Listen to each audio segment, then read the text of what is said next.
Ko'p qavatli uylarda istiqomat qiluvchilar yaxshi bilishadi. Bu yerda umumiy uyga tegishli bo'lgan muammolar bisyor. Ba'zan tomdan suv o'tsa, ayrim hollarda quvurlar yoriladi. Ayniqsa kuz-qish mavsumi boshlansa, yozdagi befarqlik uchun barcha birday jabr ko'rishiga to'g'ri keladi. Ayrim ko'p qavatli uy egalari xususiy uy-joy mulkdorlari shirkati tomonidan xizmat ko'rsatilishiga rozilik berib, uning faoliyatidan mamnun bo'lsa, ko'p hollarda sansolarlikdan aziyat chekayotganlar ham yo'q emas. Ochig'ini tan olish kerak, hammamiz ham shirkatlar faoliyatidan xursand emasmiz. Ko'pincha ularni ish joyidan topa olmasak, quvur ustalarini chaqiruvlarga vaqtida kelmasligi muammolarimizni 2 karra ko'paytiradi. Mana shu kabi muammolar yillar davomida yig'ilavergach, hukumatimiz tomonidan zamon talablariga mos keladigan xizmat ko'rsatish tizimi ustida ish boshlandi va bugungi kunga kelib, ularning ilk namunalari poytaxtimizda o'z faoliyatini yo'lga qo'ydi. Aniqrog'i, xususiy uy-joy mulkdorlari shirkatiga raqobatchi, ehtimol yordamchi sifatida o'z ishini boshlagan boshqaruv servis kompaniyalari Toshkent shahrida 80 tadan oshdi. 2019-yil oxirida tenderda qatnashib, servis kompaniyamizga hokimiyatimiz tomonidan 5 ta mahalla biriktirilib 96 ta uyga xizmat ko'rsatishga erishdik.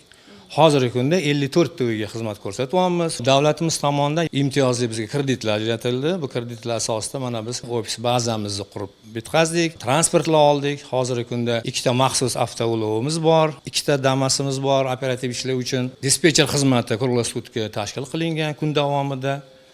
Telefon hech qachon o'chmaydi, ishchilar hamisha band, kunduzi bir ishchilar ishlaydi, tunda boshqa ishchilar ishlaydi. Aniq manzilga ega va aholi bilan muloqot jarayoni mana shunday yengillashgach, kompaniya tomonidan ochiqlik prinsipi elektron ko'rinishda ham ishlab chiqildi. Aniqrog'i, endi kompaniya mijozlarining har biriga birma-bir hisobot berib o'tirmaydi. Uning o'rniga hamma ma'lumotlarni jamlagan elektron bazani taqdim etadi. Bizning kompaniya o'zida umumiy qarzdorlik, qancha bir oyda tushadigan pul, qancha to'langanligi to'g'risida ma'lumotni ekstrani olib turish imkoniyati bor. Ochiq ma'lumot. Har bitta xonadonni o'zini kesmasida ham ko'rishingiz mumkin.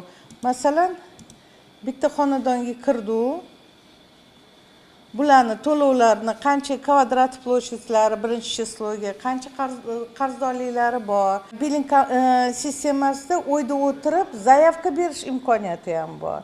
Keyin qarzdorligi to'g'risida SMS olish xabari bor. Kapitalniy remontlar to'g'risida ma'lumot beradi. Har bitta domga shu bu yili nima ish qilinishi to'g'risida ma'lumotingiz bor. Bu narsani har bitta xonadon o'zining domi to'g'risidagi ma'lumotni hisobotini ko'rib tura oladi.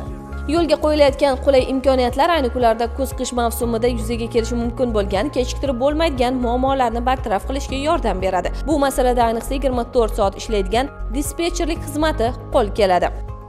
Я вот пришла, рядышком заплатила, никуда ехать не надо, очередь стоять нигде не надо, здесь все удобно.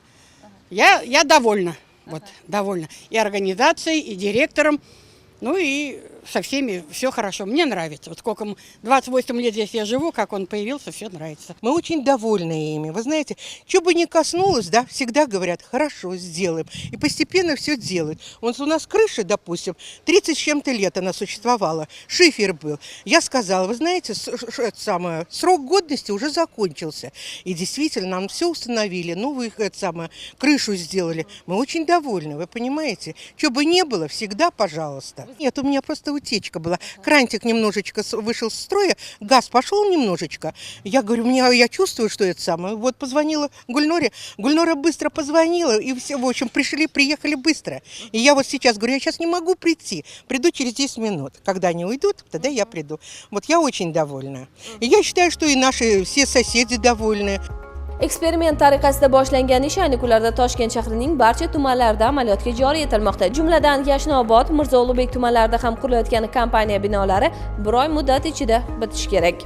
Vazirlar Mahkamasining 5-sonli qarori bilan eksperiment tariqasida birinchi Yunusobod va Chilonzor tumanlarida boshqaruv tashkilotlarini tashkil etish ishlari amalga oshirildi. Mana shirkatlarimiz, deylik, boshqa bir quruvchi pudrat tashkilotlarini tashqaridan chaqirib uylarni ta'mirlangan bo'lsa, hozirgi kunda bu boshqaruv tashkiloti o'zi ta'mirlaydi. Avvalda o'sha quruvchi tashkilotlari qo'shimcha qiymat soliqlar to'lagan bo'lsa, bu tashkilot soliq to'lamaydi. Boshqaruv tashkilotlariga yana bitta qulaylik yaratildiki, o'zini bazasini yaratish.